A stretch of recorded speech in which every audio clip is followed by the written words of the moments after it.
శ్రీమాత్రే నమః. ప్రేక్షకులకి ఆ లలితాంబిక అమ్మవారి యొక్క అనుగ్రహం పరిపూర్ణంగా కలగాలని మనస్ఫూర్తి కోరుకుంటూ మనం ఈరోజు చెప్పుకోబోయేటువంటి టాపిక్ 2025 జనవరి మాసంలో ఫలితాలు ఏ విధంగా ఉన్నాయి, మరియు ఏ విషయాల పట్ల మీరు జాగ్రత్తగా ఉండాలి, అదేవిధంగా ఎటువంటి పరిహార మార్గం చేసుకుంటే ఇబ్బంది పడకుండా సంతోషంగా ఉంటాము అనేటువంటి విషయాలు చెప్తుంది నేనైనప్పటికీ కూడా చెప్పిస్తుంది సాక్షాత్ లలిత అమ్మవారిగా భావిస్తూ ఒక్కొక్క లగ్నం తెలియని వారు రాశిరీత్యా చూసుకుందాం. అయితే దీనికంటే ముందు అసలు గ్రహాలు ఎక్కడెక్కడ ఉన్నాయి ఈ జనవరి మాసంలో. గురువు వక్రించే ఉన్నాడు, ఇంకా అదేవిధంగా కుజుడు కూడా వక్రించి ఉన్నాడు ఈ జనవరి మాసంలో. అదేవిధంగా కేతువు కన్యారాశిలోని, బుధుడు వృశ్చికంలో ఉంటూ 4వ తేదీ ధనస్సులోకి, 25వ తేదీ మకరంలోకి ఎంటర్ అవుతున్నాడు. చంద్రుడైతే మొత్తం ఒక నెలలో ఒక రౌండ్, అంటే ఈ యొక్క మకరం నుంచి మళ్ళీ మకరం వరకు చేరుకుంటాడు.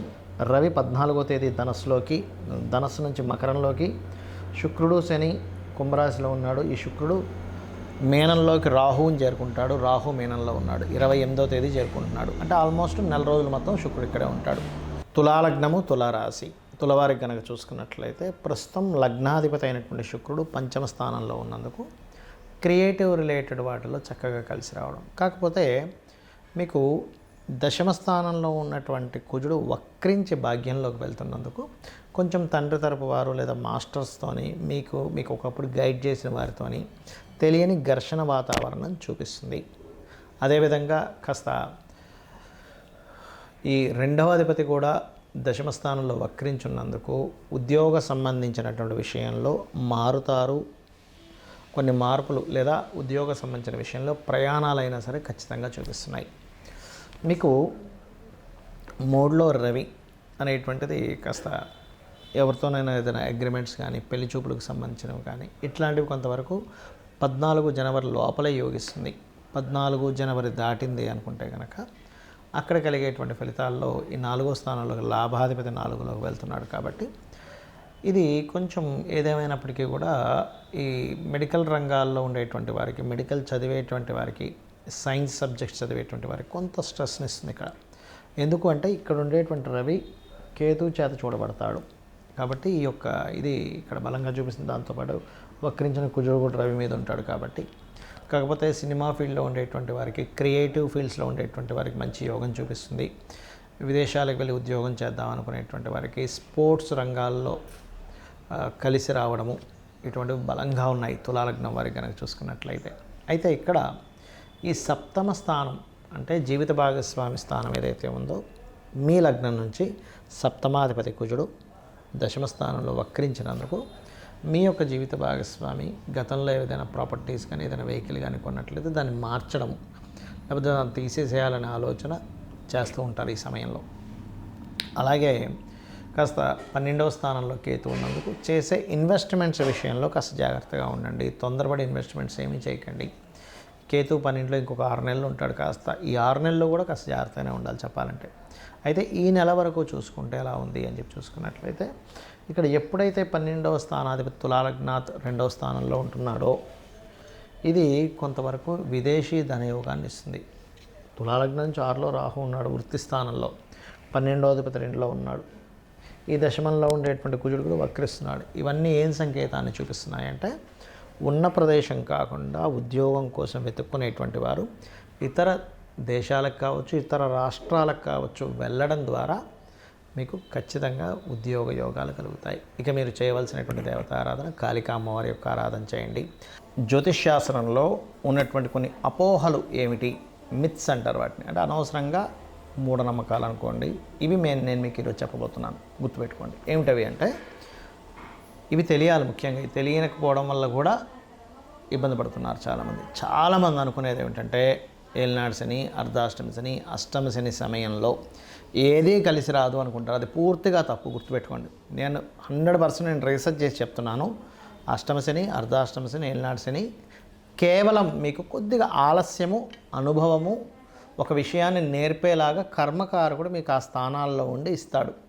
అంటే మీ యొక్క కర్మ ఏంటంటే ఆ సమయంలో కొంచెం స్ట్రెస్ అవ్వడం వల్ల జీవితంలో ఏది నిజమో అని తెలుసుకుంటారు, కానీ ఏది కలిసి రాకపోవడం కాదు, గుర్తుపెట్టుకోండి. కలిసి రావాలంటే ఏం చేయాలో నేర్చుకుంటారు మీరు, కలిసి రాకపోవడం కాదు. ఎందుకంటే నేను దీని మీద 140 మంది ప్రెసిడెంట్ల జాతకాలు చూశాను. వాళ్ళకి పర్టికులర్గా ప్రెసిడెంట్లను కాదు, ఎమ్మెల్యేలు, ఎంపీలు, చాలామంది జాతకాల్లో, పెద్ద పెద్ద బిజినెస్ మ్యాన్ జాతకాల్లో, ముఖ్యంగా రాజకీయ నాయకుల జాతకాల్లో నేను చూసింది ఏంటంటే ఏళ్ళనాటి శని, అర్ధాష్టమి శని, అష్టమి శని సమయాల్లోనే వాళ్ళు పీఎంలు, సీఎంలు కూడా అయ్యారు. మీకు ఎందుకు మన నరేంద్ర మోడీ గారు ఏళ్ళనాటి శనిలోనే ఆయన పీఎంగా ఉన్నది వృశ్చిక రాశి. జగన్ అతను అష్టమ శనిలోనే ఆయన సీఎంగా నిలబడ్డారు. మన ఎంతోమంది చంద్రబాబు నాయుడు గారు కావచ్చు, స్వర్గీయ ఎన్టీ రామారావు గారు కావచ్చు. నేను చెప్పేది ఒకటే, అంటే రాజ్యాన్నే ఇస్తున్నటువంటి శని మీకెందుకు ఏమీ కలిసి రాకుండా చేస్తాడంటే ఒక్కసారి ఆలోచించండి. ఎందుకంటే నేను ఈ విషయాన్ని ఎందుకు స్పష్టంగా చెప్తున్నానంటే అనవసరంగా ఇది ఏమీ కలిసి రాదేమో అని ఏమీ చేయకుండా ఉండిపోతున్నారు. అది కాదు. శని అంటే కర్మకారకుడు, విజయానికి కారకుడు. కష్టం ఇస్తాడు, ఇవ్వడం నేను అనట్లే. స్లో మూమెంట్, స్లో ఉంటుంది. కానీ అదే శని భగవాను కనుక మీరు చక్కగా దీపారాధన చేసి రెగ్యులర్గా ఒక ఆంజనేయ స్వామి ఆలయమో, నరసింహస్వామి ఆలయమో, స్కందుడు ఆలయానికి వెళ్ళారనుకోండి, 100% పాజిటివ్ ఫలితాలు ఇస్తాడు. అది. ఇక రెండవది ఏంటంటే కాలసర్పదోషం గురించి చాలామంది భయపడుతున్నారు. కాలసర్పదోషం కాలానికి సంబంధించినటువంటిది. అంటే దేశ కాల సంబంధించిన పరిస్థితులు ఎలా ఉంటాయి చెప్పేటువంటి అంశం. జన్మజాతకానికి అప్లై చేయకూడదు కాలసర్పదోషానికి, కేవలం సర్పదోషాలను మాత్రం అప్లై చేయాలి. మరి కాలసర్పదోషానికి ఒక ప్రెడిక్షన్ ఉంటుంది కదా అంటే ఉంటుంది, దానికి ఒక ప్రెడిక్షన్ ఉంటుంది. అంతేగాని ఎందుకు కలిసి రాదని కాదు. మెగాస్టార్ చిరంజీవి గారికి ఉంది కాలసర్పదోషం. ఎంతోమంది రాజకీయ నాయకుల్లో పెద్ద పెద్ద రేంజ్లో వెళ్ళిన వాళ్ళకి, పెద్ద పెద్ద బిజినెస్ పీపుల్కి నేను చూశాను కాలసర్పదోషం. మరి వాళ్ళు ఎందుకు అలా ఆ రేంజ్లోకి ఎదిగారు అనేది ఒక్కసారి ఆలోచించండి. ఆస్ట్రాలజీ 100% ఉంది, కానీ దాన్ని రీసెర్చ్ చేసి దాన్ని అర్థం చేసుకొని దాన్ని ఎలాగ మనకు ఎందుకు అందించారనే విషయాన్ని పూర్తిగా అర్థం చేసుకోవాలి. అలాగే మరొక విషయం ఏంటంటే, ఒకటి ప్రతిసారి కూడా మనం ప్రతిదానికి కూడా ఏలినాటి శననో సర్పదోషం ఉందనో పెట్టుకుంటాం. అలా కాదు. పర్టికులర్ భావం అంటే మీకు వివాహం అవ్వటం లేదు, ఓకే, 7th లార్డ్ ఎవరయ్యారు చూసుకొని ఆ 7th లార్డ్ బలహీనంగా ఉన్నాడా, అందుకే అవ్వట్లేదు. దాన్ని చిన్న చిన్న మంత్రాలతో, లలితసహస్రనామం ఉంది, అందులో ఓం కామేశబద్ధ మాంగళ్య సూత్ర శోభిత కందరాయ నమః ఖచ్చితంగా ఇంట్లో కూర్చొని చక్కగా చేసుకొని ఫ్రీ అయిపోతుంది. దానికి అంతేగాని అమ్మో దీనికి ఏదో లక్షలు కట్టించి పూజ చేసుకోవాలి అప్పుడే నాకు ఆ దోషం పోతుంది అనేటువంటిది కాదు. కలియుగం కొన్న గొప్పతనం ఏంటంటే నామస్మరణ చేత పోతుంది, క్లియర్ అయిపోతుంది. మీ దగ్గర డబ్బులు ఉన్నాయి, నేను చక్కగా పూజ చేయించుకుంటాను, ఇంటికి పురోహితుని పిలిపించి ఒక హోమం చేయించుకుంటానంటే చేయించుకోండి, ఏమీ తప్పు కాదు. అది ధనం ఉంటే చక్కగా ఇంటికి పురోహితుని పిలిపించుకొని చక్కగా పూజ చేసి అతనికి దక్షిణ ఇచ్చి 10 మందికి భోజనాలు పెట్టండి. దానివల్ల ఒక సిస్టమ్ అంటే మనీ సర్క్యులేట్ అవుతుంది, దానివల్ల దేవతలు కూడా ఆనందిస్తారు. నేను కాదనట్లే. కానీ డబ్బులు లేకపోయినా అప్పులు చేసి మాత్రం ఎట్టి పరిస్థితుల్లో మీరు పూజ చేస్తేనే వర్కౌట్ అవుతుందని మాత్రం ఏమీ లేదు. ఎందుకంటే భగవంతుడికి అన్నీ తెలుసు.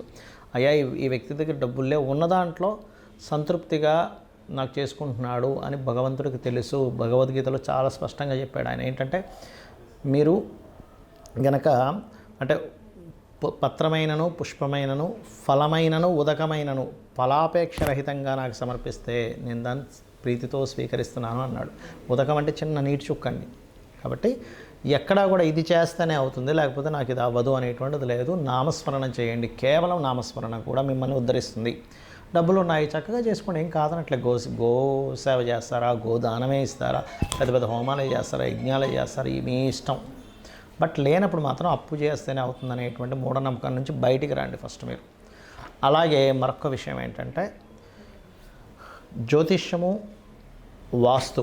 చాలామందికి ఏంటంటే వాస్తులో కూడా వాస్తు అనగానే మొత్తం మీద పగలగొట్టేస్తేనే అది సెట్ అవుతుంది అనుకుంటారు. అలా ఏమీ లేదు. చక్కగా ఇంట్లో ఏ వస్తువు ఎక్కడ పెట్టుకోవాలి, మీకు సరైనటువంటి గృహం అవునా కాదా, అన్ని గృహాలు మంచివే, కానీ మనకు సెట్ అయ్యే గృహమే మనకు బాగుంటుంది. అది ఏ డైరెక్షన్ ఈజ్ మీకు మంచిది అనేటువంటివి కొన్ని సెట్ ఆఫ్ రూల్స్ ఉన్నాయి వాస్తులో. అది తెలుసుకొని వెళ్ళండి. అంతేగాని ఏదో వాస్తు బాగాలేదని ఇల్లు కూలగొట్టేసేయడం, మొత్తం గందరగోళం చేసేసి కొన్ని లక్షల రూపాయలు దాన్ని ఖర్చు పెట్టేసి మళ్ళీ అది అప్పులో పాలవడం కాదు. వాస్తులో వెరీ క్లియర్లీ మనకి కొన్నిసార్లు మాత్రమే, అంటే ఈశాన్యంలో బాత్రూమ్ మాత్రమే ఖచ్చితంగా తీయమన్నాడు. మిగతా ప్లేసెస్లో ఉన్నప్పుడు చిన్న రెమెడీస్తో దాన్ని మనం సెట్ చేసుకోవచ్చు. కలర్స్ ద్వారా సెట్ చేసుకోవచ్చు. ఒక వస్తువు ఒక దగ్గర ఉండడం ద్వారా సెట్ చేసుకోవచ్చు. మనం ఇంట్లో ఒక పని ఒక దగ్గర చేయడం ద్వారా సెట్ చేసుకోవచ్చు. సో ఇది అర్థం చేసుకోండి.